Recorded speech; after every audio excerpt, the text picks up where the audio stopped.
everybody, it's me Blanche and welcome to Feast in the Middle East. This is where I teach you how to make healthy and authentic Middle Eastern and Mediterranean recipes, breaking them down so they are easy and simple for the modern cook. Today's theme is all about resourcefulness. I never like to throw anything away in this kitchen, and I'm sure you feel the same, especially with today's grocery prices. In my culture in particular, we like to stuff every vegetable imaginable with rice and meat. You name a vegetable, we will stuff it with something. And one particular case of this is kusa mahshi, where we take out zucchini, we core out the inside, and we fill it with rice and lamb. And we end up with big bowls of what I call squash innards, so to speak. And a lot of times people don't know what to do with this, but don't throw it away. That's the worst thing you could possibly do. Well, in today's recipe, I'm going to turn this squash into a beautiful zucchini and cheese tart with a gluten-free crust. Now, you don't have to have these squash innards to make this recipe. Just grab some zucchini, grate it, and you're good to go. What I love about this dish is you could eat it hot or cold. I love it with a salad on the side. You could serve it as part of a brunch, and I'm going to show you how easy it is to make right now.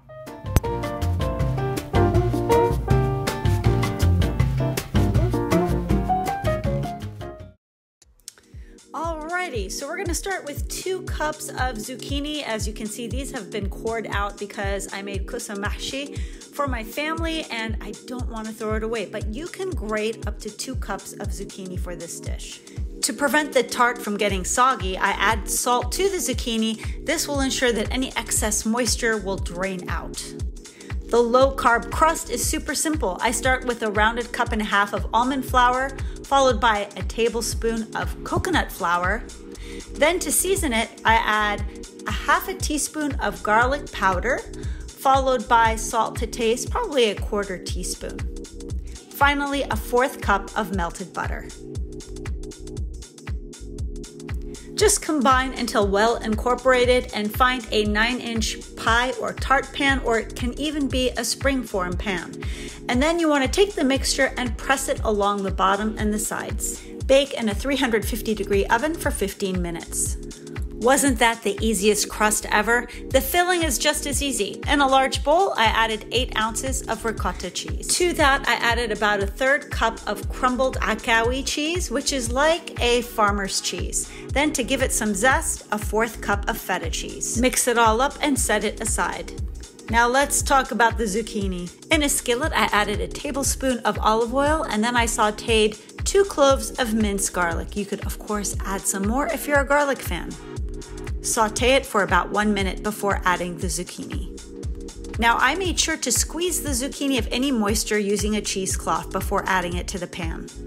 I added just a little bit of extra salt to taste because remember, I added salt to the zucchini before to get rid of that moisture. To make a rich and creamy filling without the need for eggs, I added a 1/4 cup of 50/50. If you want to kick up the richness factor, use heavy whipping cream instead. Finally, add that lovely cheese mixture, and you want to simmer this for about 7 minutes. To be honest, you could do this with a variety of vegetables, not just zucchini. For example, if you have any leftover mushrooms or cauliflower or broccoli that you have on hand, don't throw them away. Just incorporate them into a tart like this. And this is super low carb, folks, so don't feel guilty. Eat seconds if you want. To add some extra magic to this tart, I add a handful of fresh basil. You can also add dill or tarragon if you want. For me, I usually buy a basil plant from Trader Joe's, and because I neglect it, it usually dies. So I buy another plant every month, basically. I should get on like the basil purchase program at Trader Joe's. I'm so sorry, will you forgive me? Basil plant, oh sweet basil plant, ya haram. I almost forgot to add some pepper. Add a little pepper if you wish. In my culture, we say you eat with your eyes first. And to make this pretty, I'm just chopping up a couple of zucchinis so that I can spiral it along the top. This is totally not necessary, but it's something that I like to do. See, we accomplished all of that while the crust was baking for 15 minutes. Now it's time to fill it. Spread the mixture evenly all around to the sides, and now you can decorate it with those zucchini rounds that I sliced up earlier. We don't want that zucchini left naked either, so we're going to add some more seasoning like lemon pepper and some optional Parmesan cheese. Bake at 350 degrees for 45 minutes until the center is no longer wobbly and a toothpick comes out fairly clean.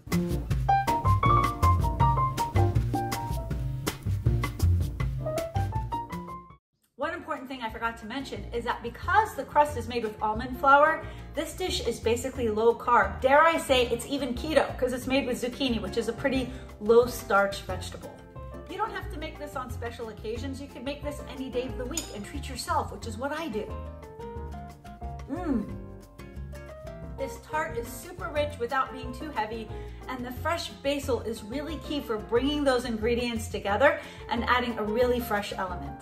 Now for more healthy recipes like this, you guys, have you seen my cookbook yet? You could get it at feastinthemiddleeast.com. It's over 200 pages of meticulous recipes and full color photos. And it also makes a great coffee table book, I've been told by a lot of people that have received this book.